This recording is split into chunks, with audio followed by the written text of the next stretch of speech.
didn't you like about it? Well, Neil, at the end of the day, this legislation still adds $1.3 trillion to our national debt, and that's not the end of that. Beyond that, we asked for some work requirements, but in the fine print, that disappeared. And finally, the regulatory reform, to me, looks like dust in the wind. What we saw last night happening is when two storms collide. We had the storm in the national debt as well as the debt limit colliding last night. When two storms collide, it's going to be ugly.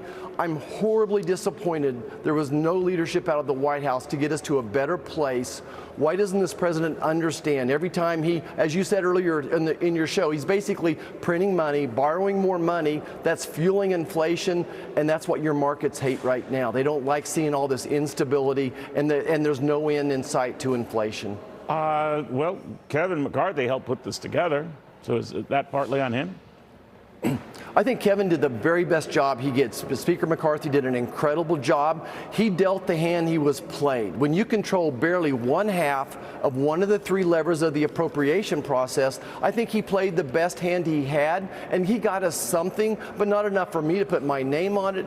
And again, I think the blame goes back to the White House. Why do they keep throwing more money, borrowing more money from our grandchildren, and then on top of that, a threat to borrow more money to pay for more of the Ukraine war? Meanwhile, nothing to secure our southern border. Those are the problems Kansans are concerned about. There'll be another fight another day. What I notice about this, Senator, is it all expires, or this will get us through the election.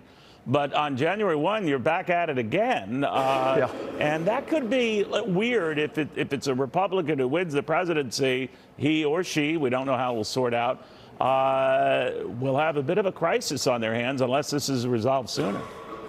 Yeah, you're right, and that's what's wrong with Washington is this uncertainty that we create. As a small business owner myself, running a small medical practice or a big bank on Wall Street, we like certainty. This creates continued uncertainty, again, driving your markets crazy. Actually, not today, Senator. That's the weird thing, right? You would think that. Now, maybe they're just relieved that you got a deal done, not you specifically, sir.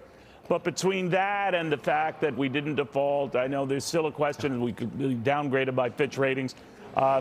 But they think we dodged a bullet. They're relieved that we did. The Dow is sprinting ahead. What do you make of that?